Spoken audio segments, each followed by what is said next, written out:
إلهي بزنته لنكا مران منجدون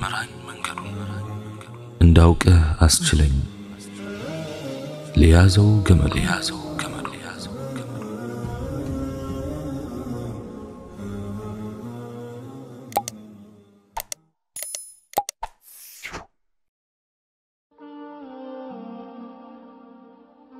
بسم الله. اللهم لك الحمد كما ينبغي لجلال وجهك وعظيم سلطانك، والصلاة والسلام على حبيبنا رسول الله وعلى آله وصحبه ومواله. رب اشرح لي صدري ويسر لي أمري واحلل عقدة من لساني يفقه قولي. السلام عليكم ورحمة الله وبركاته.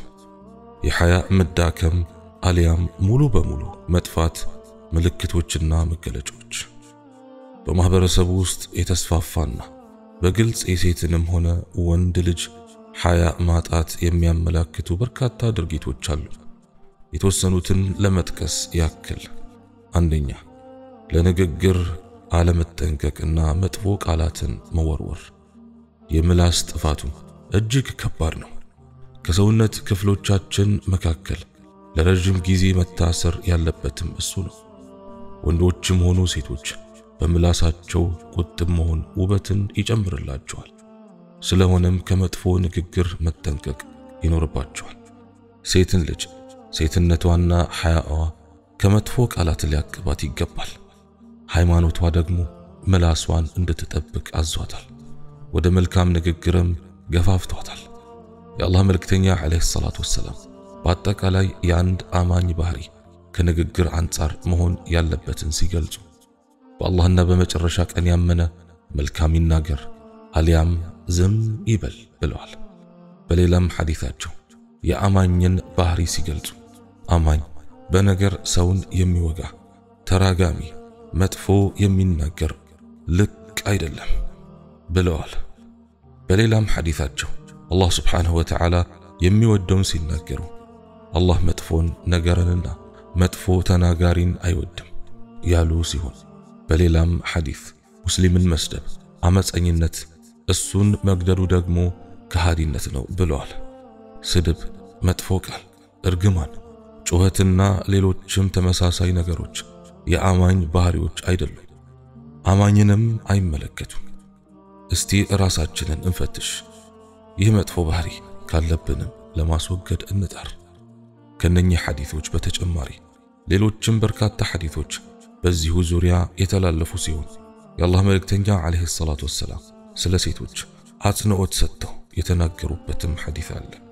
ከነኚህም መካከል የአላህ መልእክተኛ ሰለዋቱ ረቢ ወሰላሙሁ ዐለይሂ አጠቃላይ በሆነ መልኩ የሴት ልጅን ባህሪ ሲናገሩ ሴቶች እርግማን ያበዛሉ ብለዋል። ስለሆነም ሴቶች ከዚህ መጥፎ ባህሪ ሊርቁ ይገባል። እርግማን ማብዛት ለእሳት ከሚዳርጉ ባህሪዎች መካከል አንዱ ነውና አላህ ይጠብቀን። የአላህ መልእክተኛ አለይሂ ሰላቱ ወሰላም እንዲህ ብለዋል፣ እናንተ ሴቶች ሆይ መጽውቱ፣ ከአላህ ምህረት መጠየቅን ወይም እስትግፋርን አብዙ። ከእሳት ሰዎች መካከል አብዛኞቹ እናንተ ሆናችሁ አይቻለሁና። አንዲት ብልህ ሴትም የአላህ መልእክተኛ ሆይ እንዴት ነው ከእሳት ሰዎች መካከል አብዛኞቹ ልንሆን የቻልነው በማለት ጠየቀች። እርሳቸውም እርግማን ታበዛላችሁ፣ የባልን ውለታ ትክዳላችሁ አሉ። በሌላ ሐዲታቸው አማኝ ተራጋሚ አይደለም ያሉ ሲሆን በሌላም ሐዲስ ተራጋሚዎች የቂያማ ወይም የትንሣኤ ቀን አማላጅም ምስክርም መሆን አይችሉም ብለዋል። በዚህም በዚያም በትንሽ በትልቁም መራገም መልካም አይደለም። መራገምና በሰው ላይ ጥፋትንና ክስረትን መለመን የአማኝ ባህሪ አይደለም። ይህ ሐዲስ እርግማን ለሚያበዙ ሴቶችና እናቶች ትልቅ መልእክት የተላለፈበት ነው። የሚያጠፋን ሰው ከመራገም ይልቅ በመልካም ቃላት በመምከርና በዱዓ ከጥፋቱ እንዲመለስ መጣር ይገባል። አጥፊ ሰው ዱዓ እንጂ እርግማን አይጠቅመውም። በሌላም ሐዲስ ሐያ ከኢማን ነው፣ ኢማን ለጀነት ያበቃል። መጥፎ ንግግር የቀልብ ድርቀት ውጤት ነው፣ ድርቀት ደግሞ ለእሳት ይዳርጋል ብለዋል። እነኚህ ሁሉ ሐዲሶች የሚያመላክቱን እንዳሻውና ልቅ በሆነ መልኩ ምላሱን የሚለቅና የሚናገር ሰው ሐያኡ የወረደ አሊያም የሞተ መሆኑን ነው። አላህ ይጠብቀን። ሁለተኛ ያለ ምክንያት መጫጫህና ድምጽን ከፍ ማድረግ። ያለ አግባብ ድምጽን ከፍ ማድረግና ለትንሽ ትልቁ መጫጫህ የአማኝ ባህሪ አይደለም። አላህ Subhanahu Wa Ta'ala በቁርአኑ ውስጥ ሱሐቦችን ሥርዓት በማስተማር አንቀጾችን አውርደዋል። አማኞች ነብዩ አለይሂ ሰላቱ ወሰላም አጠገብ በሚሆኑበት ጊዜ ድምጻቸውን ከፍ እንዳያደርጉና ከፍ ባለ ድምጽ እንዳያናግሯቸው አዟቸዋል። አላህ Subhanahu Wa Ta'ala እንዲህ ይላል: أعوذ بالله من الشيطان الرجيم يا أيها الذين آمنوا لا ترفعوا أصواتكم فوق صوت النبي ولا تجهروا له بالقول كجهر بعضكم لبعض أن تحبط أعمالكم وأنتم لا تشعرون. إن أنت يمناتشو هوي ድምጾቻችሁን ከነብዩ ድምጽ በላይ ከፍ አታድርጉ። ከፊላችሁም ለከፊሉ እንደሚጮህ በንግግር ለርሱ አትጮሁ። እናንተ የማታውቁ ስትሆኑ ስራዎቻችሁ እንዳይበላሹ ተከልከሉ። ሱረቱል ሁጁራት አንቀጽ 2። በአንድ ወቅት እንደሆነው አንድ ሱሐቢ ነብዩ አለይሂ ሰላቱ ወሰላም ድምጹን ከፍ አደረገ። በአጋጣሚ ይህ ቁርአን አንቀጽ በወረደ ጊዜ ይህ አንቀጽ እኔን አስመልክቶ ነው የወረደው ብሎ ከነብዩ አለይሂ ሰላቱ ወሰላም መጅሊስ ጠፋና እቤቱ ገባ። ነብዩ አለይሂ ሰላቱ ወሰላም ይህ ሱሐቢ የት እንደጠፋ ጠየቁ። ሰዎችም የሆነውን ነገሯቸው።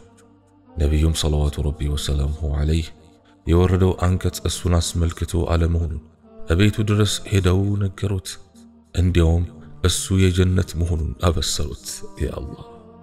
ይህ የሚያመለክተን የአላህ መልእክተኛ አለይሂ ሰላቱ ወሰላም ሱሐቦች ለአላህ Subhanahu Wa Ta'ala ትእዛዛት ምን ያክል ተገዢ እንደሆኑና የቱን ያህል መልካም ሥራ ቢኖራቸውም ፈጽሞ በራሳቸው የማይተማመኑ መሆናቸውን ነው። ከዚህም ሌላም አላህ Subhanahu Wa Ta'ala በቁርአን ውስጥ ድምጽ ከፍ ማድረግን ለተበደለ ሰው ሲቀር እንደማይወድ የተናገረበት ሁኔታ አለ። እንዲህ በማለት لا يحب الله الجهر بالسوء من القول إلا من ظلم وكان الله سميعا عليما. الله كان نغغر بكفو مجوهن كتبدل سو جوهت بكر አይወድም። الله سميع አዋቂ ነው። ሱረቱ النساء አንቀጽ 148። ያለ ምክንያት ድምጽን ከፍ አድርጎ መናገርና በዚህም በዚያም መጮህና መጫጫህ የሐያ ማጣት ምልክት ነው። የሰውን ግርማ ሞገስ ያወርዳል፣ በሰዎች ዘንድ ያስገምታል። የዚህ አይነቱ ድርጊት ከሴት ልጅ ሲሆን ደግሞ በጣም የሚያስጠላ ስለመሆኑ ማንም የሚመሰክረው ሐቅ ነው። ከሷ የሚያምረው መሰተርና ድምጽን ዝቅ ማድረግ ነው። ከዚህ ውጭ የምትፈጽም ከሆነ ያፈጣጠሯ ተጻራሪ ሐያዋንም የማትጠብቅ ትሆናለች። በሚያስጠላ አኳኋን በገበያ በጎዳናም ሆነ በሌላ ቦታ ላይ ሌሎችን ለመሳደብ ሆነ ላላስፈላጊ ጉዳይ ድምጽን ከፍ አድርጎ መናገር ከሴት ልጅ የሚወደድ አይደለም። በየመንገዱ እየተሳሳቁ የሚሄዱት ሐያ የሌላቸው ሴቶች ናቸው። ከዚህ ሁሉ መጥፎ ባህሪ አላህ ይጠብቀን። የዚህ አይነቱ ባህሪ በተለይ በነጋዴ ሴቶች ዘንድ የተለመደ ነውና ሴቶቻችን ጥንቃቄ ቢያደርጉ መልካም ነው። አላህ ይሰትረን። ሶስተኛ በተጋነነ መልኩ ድምጽን ከፍ አድርጎ መሳቅ። በመሰረቱ እስልምና አማኞች በሁሉም ነገር ውስጥ መልካም ባህሪ እንዲያንጸባርቁ ይመክራል። እስልምና ሁለቱም ጾታዎች የተረጋጉና ክብራቸውን የጠበቁ እንዲሆኑ ነው የሚያስተምረው። ሆኖም አንዳንዶች ይህን መሰረታዊ ነጥብ የሚረሱበት ሁኔታ አለ። በጣም በተጋነነ መልኩ ሲስቁም ይታያሉ። ሴት ልጅ በተለይ ወንዶች በተሰበሰቡበት አካባቢ በገበያ በሰርግና በተለያዩ ፕሮግራሞች ላይ ስትሆን የተረጋጋችና ሐያዋን የጠበቀች ልትሆን ይገባል።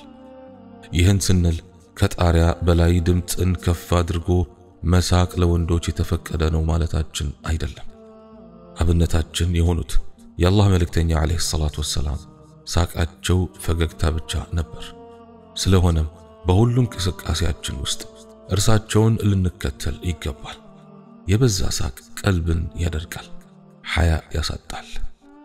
አራተኛ ሴቶች ወደ ወንዶች ወይም ወንዶች ወደ ሴቶች በተደጋጋሚ መመልከትና አይንን አለመስበር። በዲናችን ሴትን ልጅ ከማየት አንፃር አላህ Subhanahu Wa Ta'ala የማይቀጣበት የሆነው የመጀመሪያው እይታ ብቻ ነው። ደጋግሞ ማየት ጣጣው ብዙ ስለሆነ አላህ Subhanahu Wa Ta'ala ወንዶችም ሆኑ ሴቶች አይናቸውን ዝቅ ያደርጉ ዘንድ አማኞችን ሁሉ አዟል። ከመልካም ሴት መለያ ባህሪዎች መካከል አንዱ አይኗን ዝቅ ማድረጉ ነው።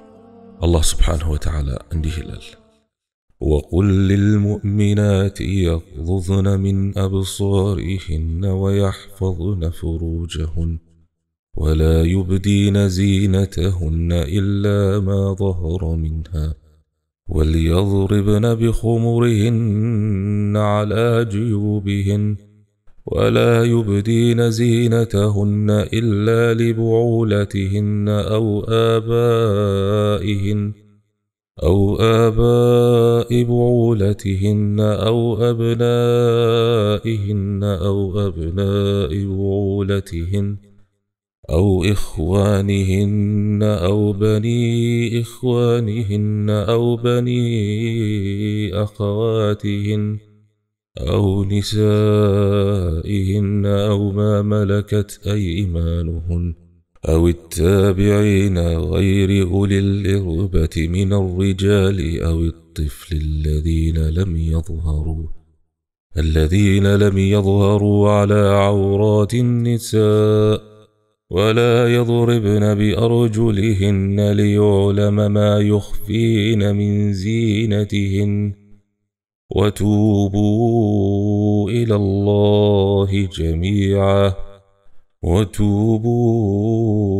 إلى الله جميعا أيها المؤمنون لعلكم تفلحون ለምእመናትም ንገራቸው አይኖቻቸውን ይከልክሉ ብልቶቻቸውንም ይጠብቁ ጌጣቸውንም ከእርሷ ግልጽ ከሆነው በስተቀር አይግለጡ ጉፍታዎቻቸውንም በአንገት ጌጦቻቸው ላይ ያጣፉ የውስጥ ጌጣቸውንም ለባሎቻቸው ወይም ለአባቶቻቸው ወይም ለባሎቻቸው አባቶች ወይም ለወንዶች ልጆቻቸው ወይም ለባሎቻቸው ወንዶች ልጆች ወይም ለወንድሞቻቸው ወይም ለወንድሞቻቸው ወንዶች ልጆች ወይም ለእህቶቻቸው ወንዶች ልጆች ወይም ለሴቶቻቸው ወይም እጆቻቸው ለያዙት ባሪያ ወይም ከወንዶች ለሴት ጉዳይ የሌላቸው ለሆኑ ተከታዮች ወይም ለነዚያ በሴቶች ሐፍረተ ገላ ላይ ላላወቁ ሕፃናት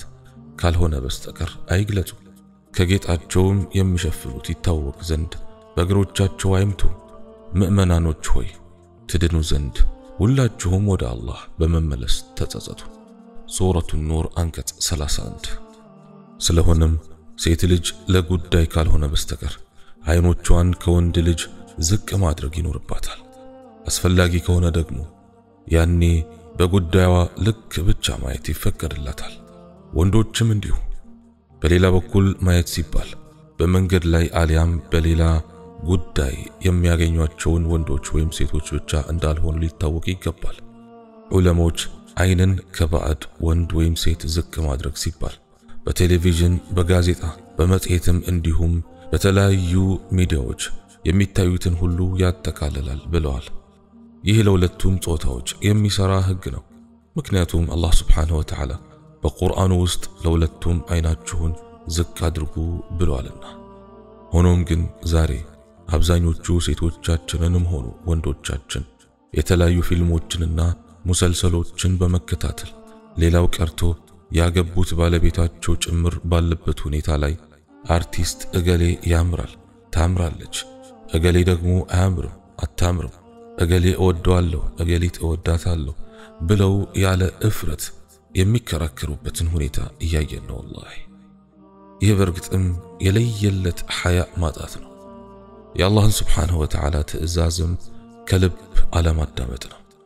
አላህ Subhanahu Wa Ta'ala እንዲህ ይላል: وقل للمؤمنات يغضضن من أبصارهن ለምእመናትም ንገራቸው አይኖቻቸውን ይከልክሉ ሱረቱ ኑር አንቀጽ 31 ላይ ብለዋልና ወንዶችንም አስመልክቱ قل للمؤمنين يغضوا من أبصارهم ويحفظوا فروجهم ذلك أزكى لهم إن الله خبير بما يصنعون ለምእመናን ንገራቸው አይኖቻቸውን ያልተፈቀደን ከማየት ይከልክሉ ብልቶቻቸውንም ይጠብቁ ይህ ለነሱ የተሻለ ነው አላህ በሚሰሩት ሁሉ ውስጥ አዋቂ ነው ሱረቱ ኑር አንቀጽ 30 ላይ ብለዋልና የዚህ አይነቱ ድርጊት ስር ሳይሰድ ባጭሩ ካልተከጨ አጅነቢን ወይም ባዕድ ሴትን ወይም ወንድን የማየቱ ጉዳይ ሐራምነቱ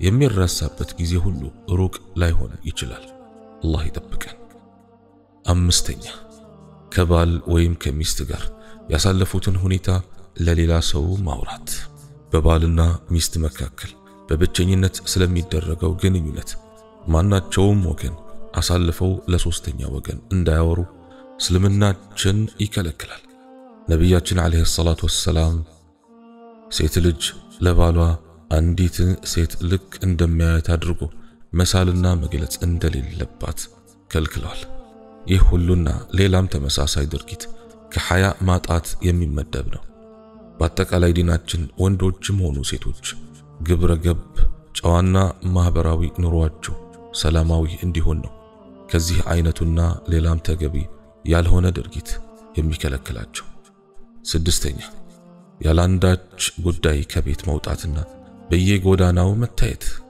በመሰረቱ ሴት ልጅ በቤት ውስጥ በመረጋጋት ከባሏ አንጻር የሚጠበቅባትን ግዴታ መወጣትና ልጆቿን መንከባከብ ነው በእስልምና የተሰጣት ትልቁ ኃላፊነት ያለምንም ምክንያት ከቤቷ መውጣት መግባት የምታበዛ እንደሆነ ከታዘዘችበት ውጪ አደረገች ማለት ነው አላህ Subhanahu Wa Ta'ala ለነብዩ አለይሂ ሰላቱ ወሰለም ሚስቶች እንዲህ ብለዋል وقرن في بيوتكن ولا تبرجن تبرج الجاهلية الأولى በቤቶቻችሁም ውስጥ እርጉ እንደ ፊተኛይቱ መሃይምነት ጊዜ መገለጥም በማጌጥ አትገለጡ ሱረቱ አልአሕዛብ አንቀጽ 33 የግድ አስፈላጊ ለሆኑ ነገሮች ከሆነ ለምሳሌ የቤተሰቡ አስተዳዳሪ ሆና ማንም የሚያግዛት ከሌለ ለሕክምና ዘመድ ለመጠየቅ አስተማሪ ከሆነች ሐኪም ከሆነች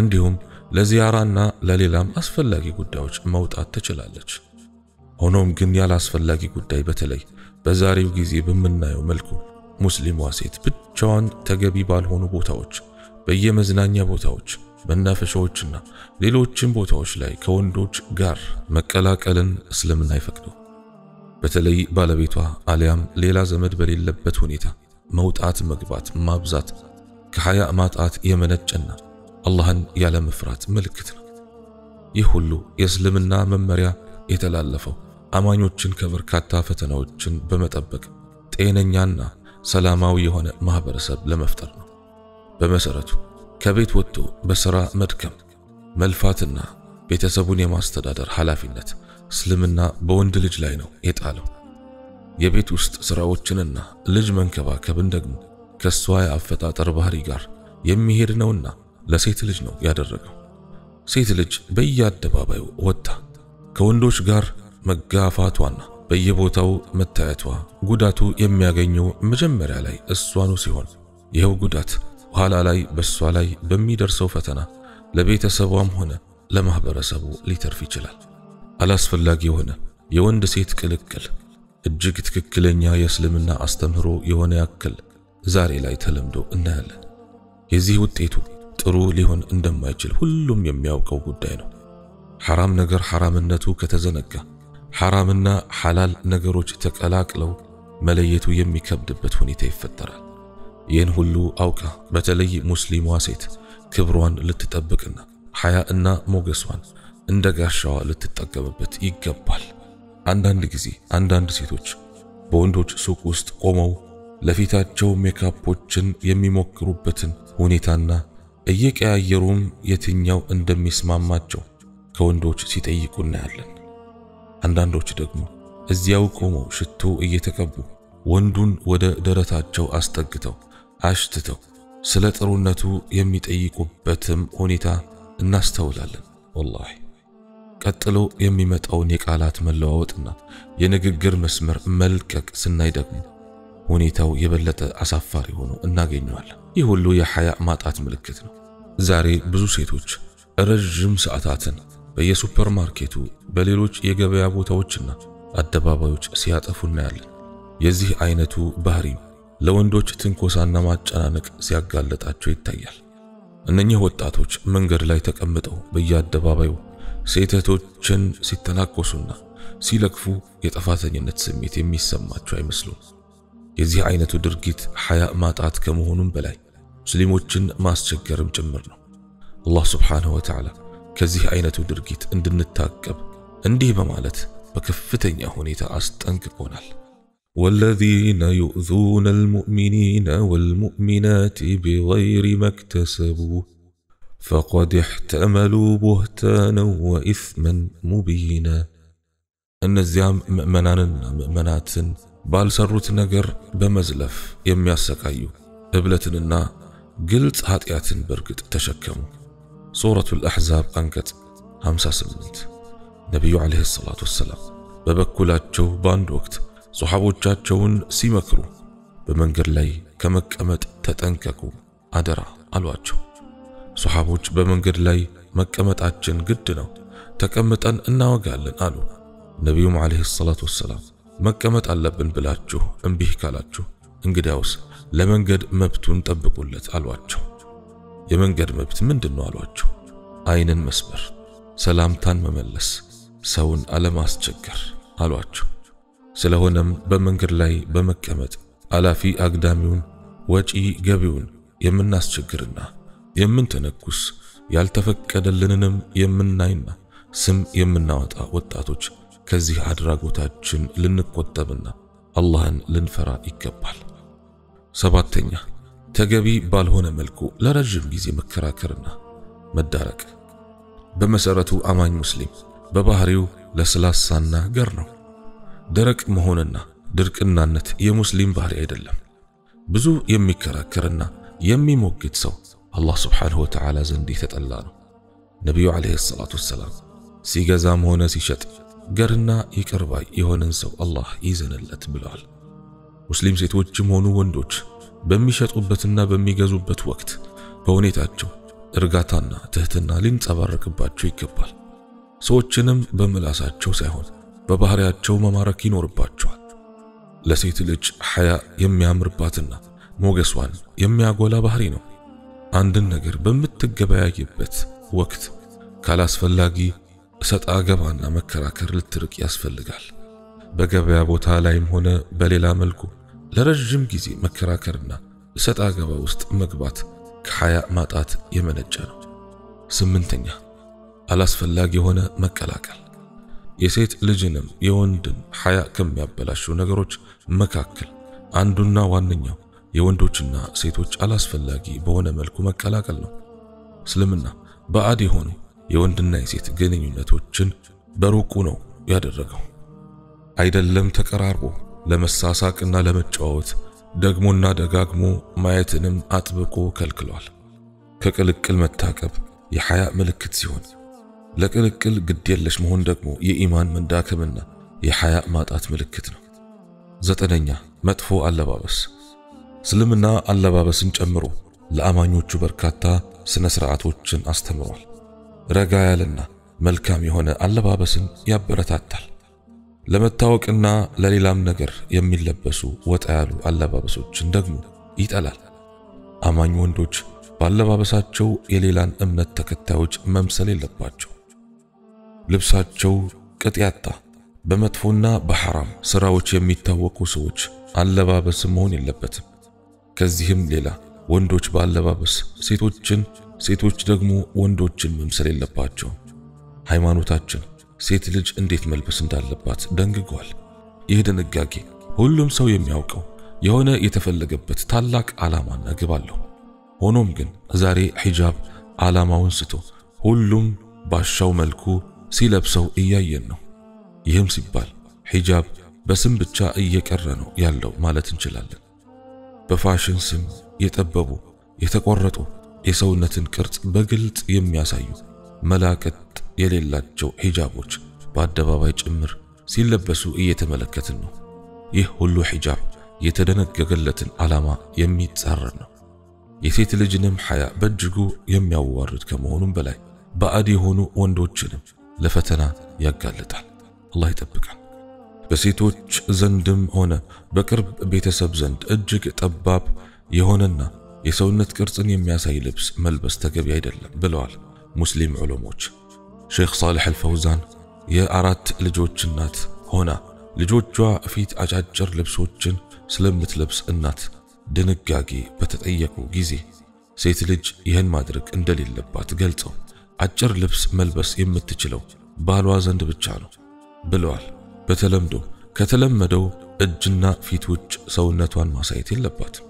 በዚህ መልኩ ለልጆቿ ጥሩ ምሳሌ ልትሆን አትችልምና ውጥርጥር ያሉ ልብሶችንም ከመልበስ መታቀብ ይኖርባታል።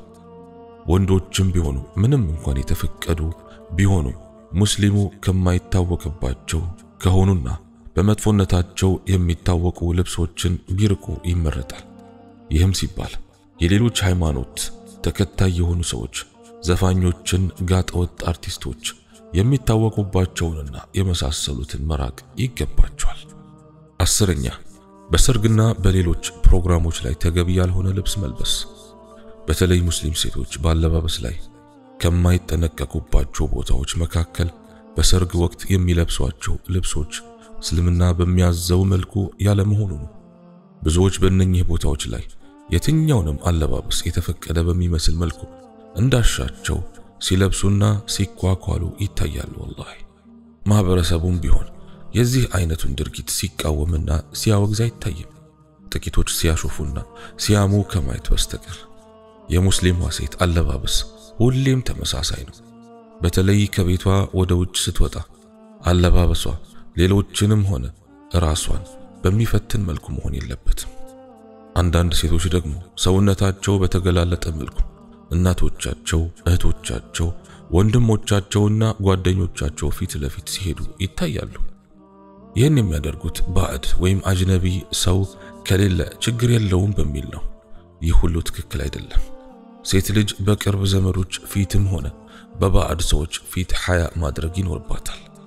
ሴቶች የተለከፉበት ሌላው ልብስ ሱሪና ሰውነትን የሚወጣጠሩ ጠባብ ልብሶች መልበሱ ላይ ነው።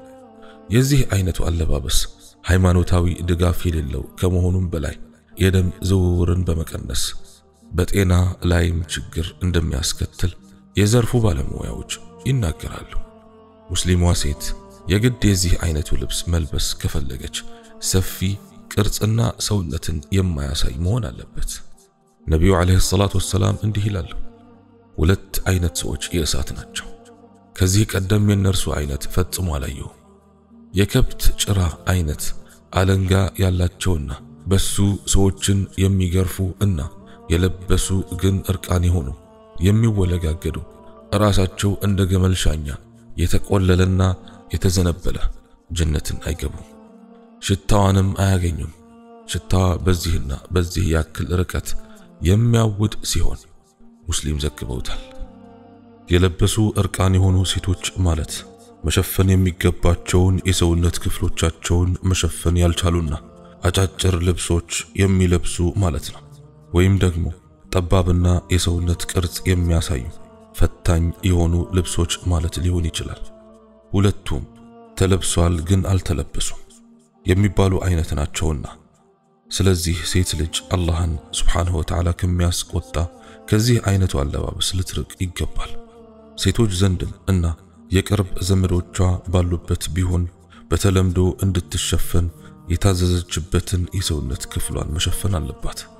የደስታም ሆነ የሰርግ ፕሮግራሞች ብዙዎች ሴቶች ሌላው ቀርቶ ለሰላት ጭምር የሚያዘናጉ ቦታዎች ናቸው።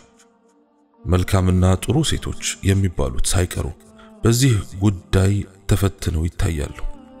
በመጥፎ አለባበስ ሳቢያ በሚደረገው ሐሜት፣ ትችትና መወቃቀስ ጥቂት በማይባል ቦታዎች ላይ የሙስሊም ሴቶች የእርስ በርስ ግንኙነት ጭምር እየሻከረ ነው። ባለባበስ ዙሪያ በሚነሱ ውዝግቦች የተነሳም ጥላቻ እየተስፋፋ የሙስሊሞች አንድነትም እየላላ ነው። በሰርግ ወቅት በአንዳንድ የደስታ ፕሮግራሞች ላይ የሚደረጉ ነገሮች መስመር እየለቀቁ መምጣታቸውን ሁሉም የሚመሰክረው ሐቅ ነው። መነሻውና መንስኤውም ሐያ ማጣትና አላህን ሱብሓነሁ ወተዓላ አለመፍራት ነው። በመሆኑም የዚህ አይነት ችግር ያለብን እህቶች በእጅጉ ልናስብበት ይገባል። አጭር፣ ክፍት፣ የተወጣጠረና ሌሎችም የሒጃብ ትርጉሙን ሊያሳጡ ከሚችሉ ልብሶች መራቅ ይኖርብናል። ከሰው ያላፈረ አላህንም ሱብሓነሁ ወተዓላ አያፍርምና። ሙስሊሟ ሴት በግብረ ገብነትና ጨዋነት በኩል ተምሳሌትነቷ ለሁሉም ሴቶች መሆን ይኖርባታል። በጨዋነት ከሚገለጹ ተግባራት መካከል አንዱ አለባበስን ማሳመር ነው። የልብስ ማማር የውስጥ ማማር የሚሆንበት አጋጣሚም አለ። ያለባበስ መበላሸት የውስጥ መበላሸትን ሊያመላክት ይችላል። የውጭ ድርጊት የውስጥ ነጸብራቅ ነውና፣ በመሆኑም ለሴት ልጅ ሐያ ትልቅ ሀብቷ ነውና በማንኛውም ቦታ ላይ ይህን ሐያዋን ልትንከባከበው ይገባል። ሐያዋን የጣለች ሴት እውነትም ራሷንም ጣለች። በሐያ የተዋበች በእርግጥም መዋብ ካለበት ነገር ሁሉ በትልቁ ተዋበች። አላህ ሱብሓነሁ ወተዓላ ሁላችንንም ይርዳን። 11ኛ ትወና። ሌላው ከሐያ ማጣት ምልክቶች መካከል አንዱ ሊሆን የሚችለው ሙስሊም ሴቶችም ሆኑ ወንዶች ልቅ በሆነ መልኩ ኢስላማዊ አለባበስን ሳይጠብቁና ጨዋ አነጋገርን ባልተከተለ መልኩ ያለ ገደብ ተቀላቅለው በትወናም ይሁን በሌላ ለተመልካች በተለይ ለታዳጊ ልጆች መጥፎ መልእክት የሚያስተላልፉበት ሁኔታ ነው። ይህም ለምሳሌ ተውኔቱ የተሰራበትና ማድረስ የተፈለገውን መልእክትና ዓላማ በመዘንጋት በውጫዊ ገጽታ መጠበብን ልታይ ማለትንና የተመልካች እይታን ለመሳብ ሌሎች አላስፈላጊ የሆኑ እንቅስቃሴዎች ማድረግን ይጨምራል። 12ኛ ሽቶ ተቀብቶ መውጣት። አንዳንድ ሴቶች ያገቡትም ሆነ ያላገቡት ለተለያየ ጉዳይ ወደ ውጭ በሚወጡበት ጊዜ ሽቶ ተቀብተው የሚወጡበትን አጋጣሚ እያየን ነው። ከሽቶም በተጨማሪ የተለያዩ የከንፈርና የፊት ሜካፖችን መቀባት ሐላል በሆነ መልኩ የተለመደ ሆኗል። ይህ ሲሆን ግን ምናልባት አብዛኞቹ ሴቶች ክልክል መሆኑን ሳያውቁ ቀርተው አይመስለንም። ከዚህ አይነቱ ድርጊት የአላህ መልእክተኛ አለይሂ ሰላቱ ወሰላም አጥብቀው ከልክለዋል። እንዲህ በማለት ሰዎች ሽቶዋን እንዲምጉ በማሰብ ሽቶ ተቀብታ በሰዎች አጠገብ ያለፈች ሴት እሷ ዝሙተኛ ናት። 13ኛ ሕክምናና ሌሎች ጉዳዮች። ሙስሊም ሴቶችም ሆኑ ወንዶች የግድ ሆኖ አማራጭ አጥተው ካልሆነ በስተቀር በሕክምና ወቅትም ሆነ በሌሎች ጉዳዮች ሴቷ በሴት ሐኪም ወንዱ ደግሞ በወንድ ሐኪም ቢታከሙ መልካም ነው። በተለይ በወሊድ ወቅት ሴት ልጅ ገላዋን ለወንድ ልጅ ማሳየትና ማስነካት እጅግ ከባድና ከሙስሊሟ ሴትም የማይጠበቅ ነገር ነው። ስለዚህ በዚህ ጉዳይ ላይ ሴት ልጅ ከአላህ ሱብሓነሁ ወተዓላ ሐያ ልታደርግ ይገባል። 14ኛ የማህበራዊ ድህረ ገጾች። ፌስቡክም ሆነ ሌሎችም የማህበረሰብ መገናኛ ቴክኖሎጂዎች ለዘመኑ ሙስሊሞች በተለይ ለወጣቶች ትልቅ ፈተናና መሰናክል ሆነው ብቅ ብለዋል። በመሰረቱ እስልምና ሴቶችም ሆኑ ወንዶች ማህበረሰቡንና ራሳቸውን በሚጠቅም ጉዳይ ላይ እንዲሳተፉም ሆነ እንዲማሩና እንዲያስተምሩ ያበረታታል። ከዚህ አንፃር ፌስቡክንም ሆነ ሌላው የቴክኖሎጂ ውጤት የራሱ ጥቅም ሊኖረው ይችላል። ሆኖም ግን ከዚህ ወጣ ባለ መልኩ የፌስቡክ ጣጣ የብዙውን ሙስሊም ቤተሰብ በር እያንኳኳ ነው። ይህም በፌስቡክ ሱስ ተጠምዶ ወላጅን ካለመታዘዝ ጀምሮ እስከ ሐራም ግንኙነት ድረስ ይዘልቃል። ከዚህም በተጨማሪ በርካታ ሙስሊም ሴቶችና ወንዶች ያለ አንዳች እፍረት ፎቶአቸውን በአደባባይ በፌስቡክ ግድግዳዎች ላይ ሲለጥፉ እያየን ነው። የዚህ አይነቱ ድርጊት ዓላማውም የማይታወቅ ሲሆን የለየለት ሐያ ማጣት ነው። ዛሬ በፌስቡክ ላይ የሚጠፉ ረጃጅም ሰዓታት ጉዳታቸው ለሀገርም ሆነ ለግለሰብም እየተረፈ ነው። ስለሆነም እኛ ሙስሊሞች ጊዜያችንን በሚጠቅመንና በመልካም ነገር ላይ ማዋል ይኖርብናል። መጨረሻው ጥሩ ካልሆነ ግንኙነት ካሁኑ ቁጥብ ልንሆን ይገባል። በዚህ አርእስት ዙሪያ በርካታ ነገሮችን ማንሳት ይቻላል።